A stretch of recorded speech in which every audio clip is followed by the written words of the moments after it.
Chapter 2. For 2 weeks the weather grew warmer, and each day was more glorious than the one before. Hunting seemed to get better as well. Brian took fool birds or rabbits every day, and on one single day he took 3 fool birds. He ate everything and felt fat and lazy, and one afternoon he actually lay in the sun. It was perhaps wrong to say he was happy. He spent too much time in loneliness for true happiness. But he found himself smiling as he worked around the camp and actually looked forward to bringing in wood in the soft afternoons just because it kept him out rummaging around in the woods. He had made many friends, or at least acquaintances. Birds had taken on a special significance for him. At night, the owls made their soft sounds, calling each other in almost ghostly hoos that scared him until he finally saw one call on a night when the moon was full and so bright it almost was like a cloudy day. He slept with their calls and before long would awaken if they didn't call. Before dawn, just as gray light began to filter through the trees, the day birds began to sing. They started slowly, but before the gray had become light enough to see 10 yards, all the birds started to sing, and Brian was brought out of sleep by what seemed to be thousands of singing birds. At first, it all seemed to be noise, but as he learned and listened, he found them all to be different. Robins had an evening song, and one they sang right before a rainstorm, and another when the rain was done. Blue jays spent all their time complaining and swearing, but they also warned him when something or anything was moving in the woods. Ravens and crows were the same, squawking and cawing their way through the trees. It was all, Brian found, about territory. Everybody wanted to own a place to live, a place to hunt. Birds didn't sing for fun. They sang to warn other birds to keep away. They sang to tell them to stay out of their territory. He had learned about property from the wolves. Several times he had seen a solitary wolf, a large male that came near the camp and studied the boy. The wolf did not seem to be afraid and did nothing to frighten Brian, and Brian even thought of him as kind of a friend. The wolf seemed to come on a regular schedule, hunting, and Brian guessed that he ran a kind of circuit. At night, while gazing at the fire, Brian figured that if the wolf made 5 miles an hour and hunted 10 hours a day, he must be traveling close to a 100-mile loop. After a month or so, the wolf brought a friend, a smaller, younger male, and the second time they both came, they stopped near Brian's camp, and while Brian watched, they peed on a rotten stump, both going twice on the same spot. Brian had read about wolves and seen films about them and knew that they left sign, using urine to mark their territory. He had also read, he thought in a book by Farley Mowat, the wolves respected others' territories as well as their own. As soon as they were well away from the old stump, Brian went up and peed where they had left sign. 5 days later, when they came through again, Brian saw them stop and smell where he had gone, and then spot the ground next to Brian's spot, accepting his boundary. Good, he thought. I own something now. I belong. And he had gone on with his life, believing that the wolves and he had settled everything. But wolf rules and Brian rules only applied to wolves and Brian. Then the bear came. Brian had come to know bears as well as he knew wolves or birds. They were usually alone, unless it was a female with cubs, and they were absolutely, totally devoted to eating. He had seen them several times while picking berries, raking the bushes with their teeth to pull the fruit off, and a goodly number of leaves as well, which they spit out before swallowing the berries. And as with wolves, they seemed to get along with him. That is to say, Brian would see them eating, and he would move away and let them pick where they wanted while he found another location.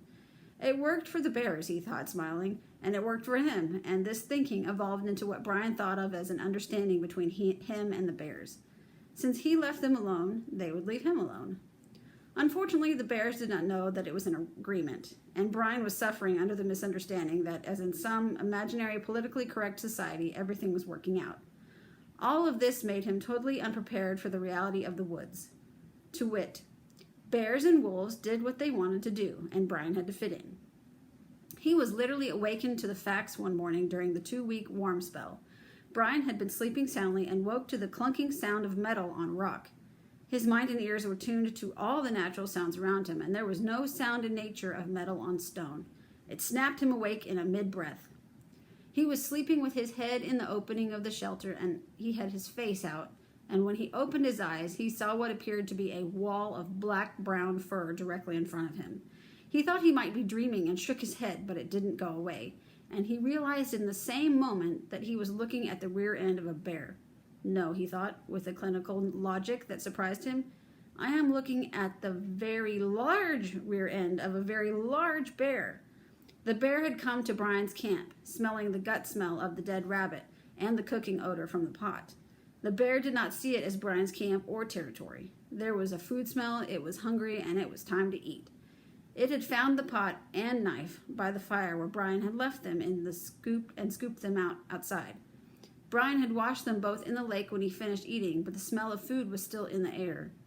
Working around the side of the opening, the bear had bumped the pan against a rock at the same moment that it had settled its rump in the entrance of Brian's shelter.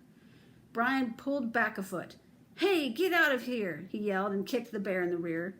He was not certain what he expected. Perhaps that the bear would turn and realize its mistake and then sheepishly trundle away. Or that the bear would just run off. With no hesitation, not even the smallest part of a second's delay, the bear turned and ripped the entire log side off the shelter with one sweep of a front paw and a moist oof out of its nostrils. Brian found himself looking up at the bear, turned now to look down on the boy, with another snort, and the bear swung its left paw again and scooped Brian out of the hollow of the rock and flung him end over end for 20 feet. Then the bear slipped forward and used both front paws to pack Brian in a kind of ball and whap him down to the edge of the water, where he lay, dazed, thinking in some way that he was still back in the shelter. The bear stopped and studied Brian for a long minute, then turned back to ransack the camp, looking for where that delicious smell had come from. It sat back on its haunches and felt the air with its nostrils, located another faint odor stream, and followed it down to the edge of the water, where the fish pool lay. It dug in the water, not more than 10 feet from where Brian now lay, trying to figure out if his arms and legs were still attached to where they had been before, and pulled up a rabbit's skull with bits of meat on it and swallowed it whole. It dug around in the water again and found the guts and ate them and went back to the rummaging around in the pool. And when nothing more could be found, the bear looked once more at Brian, at the camp, and then walked away without looking back. Other than some minor scratches where the bear's claws had slightly scraped him, it was more a boxing action than a clawing one. Brian was in one piece. He still was jolted and confused about just exactly which end was up, but most of all he was grateful. He knew that the bear could have done much more damage than it had. He had seen a bear tear a stump out of the ground like a giant tooth when it was looking for grubworms and ants. This bear could just as easily have killed him and actually just held back. But as the day progressed, Brian found himself stiffening, and by the time he was ready for bed, his whole body ached and he knew he would be covered with bruises from the encounter. He would have to find some way to protect himself, some weapon. The fire worked well when it was burning, but it had burned down. His hatchet and knife would have done nothing more than make the bear really angry, something he did not like to think about, and his bow was only good for a smaller game. He had never tried to shoot anything bigger than a fool bird or a rabbit with it, and doubted that the bow would push the arrow deep enough to do anything but, again, make the bear really mad. He bundled it in his bag that night and the end of 2 weeks of warm weather. He kept putting wood on the fire, half afraid the bear would come back. All the while he tried to think of a solution. But in reality, the bear was not his primary adversary, nor was the wolf, nor any animal. Brian had become his own worst enemy because of all the business of hunting, fishing, and surviving. He had forgotten the primary rule. Always, always pay attention to what was happening. Everything in nature means something, and he had missed the warnings that summer was ending, had in many ways already ended, and what was coming would be the most dangerous thing he had faced since the plane crash.